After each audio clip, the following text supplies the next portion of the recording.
one of the things this week was this guy. I think he writes for the Daily Beast. His name is Lachlan Marquet. Lachlan Marquet. He had this comment where he was like, actually calling MS-13 animals, like, I don't, protest. I don't think that's the hill to die on. They are animals or whatever. Yeah, he was is defending the humanity of gang members like MS-13 really the hill you guys want to die on.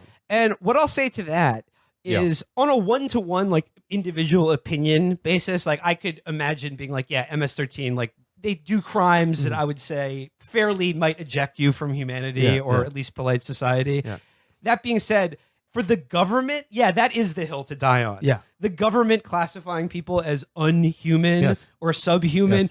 Yeah, no, that actually absolutely. And there were all is these the stories this week about a guy who was lumped into MS-13 because now it's just a way to slap a label, just like terrorism. He had a tattoo on his arm that was literally just the town he was born in. Yeah, right. Exactly. And they said that's a gang tattoo. So he's an animal now, according to Marquet.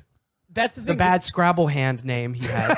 Yeah, Lachlan Marquet sounds like an Indonesian businessman using a fake name to check into a hotel. Yeah, to like, give you money. The gang thing, like this type of like Marquet type media shithead, everything is taken in pure isolation, zero context.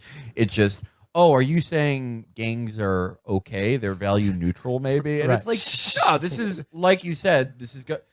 Let's look at Hero of the Resistance, Preet Bharara. What was one of Preet Bharara's favorite things to do? It was to hit like black kids with RICO charges because of who their friends were on Facebook. Because guess what? They were gang affiliated. Yep. That's enough to throw federal RICO charges and give somebody a fucking gas price sentence who literally did nothing. Well, it's like, Matt, it's like what you said before. It's all the things we're discussing link up because there are ways to eject someone from not just polite society, from human rights, from human rights, having a right to anything. They're not a citizen, or they're a gang member, or they're a felon, or they're a Palestinian terrorist. And it's like, well, the rules don't apply to them. Sorry, just finding creative ways to make that tent bigger, and then saying go hog wild, and that's what happens here. It's what happens. We are in a situation where all of the brightest fucking minds of the media in the quote unquote first world are creating ways to make unpeople whose death won't trouble the masses. Right.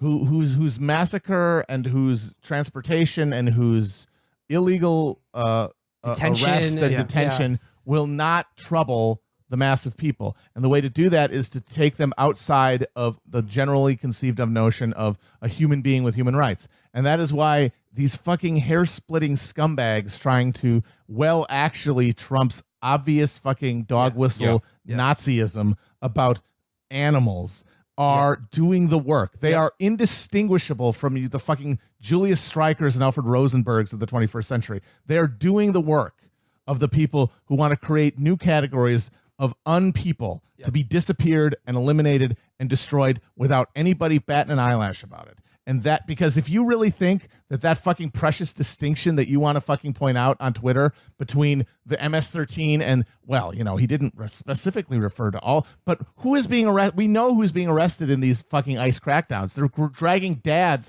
out of fucking hospital wards where their kids are being treated. We know who is going to fucking into these ICE detentions. Pregnant women, people who've been in America for fucking decades without any kind of brush with the law. We know that's what's happening. We see it every fucking day. And they want to say, well, when he says animals, he's not referring to them. And yet those people are getting the same fucking treatment as these MS-13 quote unquote animals. So what is the distinction meaningfully? And there is no meaningful distinction. And that is why it matters. And that is why anyone who wants to fucking parse this shit is doing the job of the future genocidaires.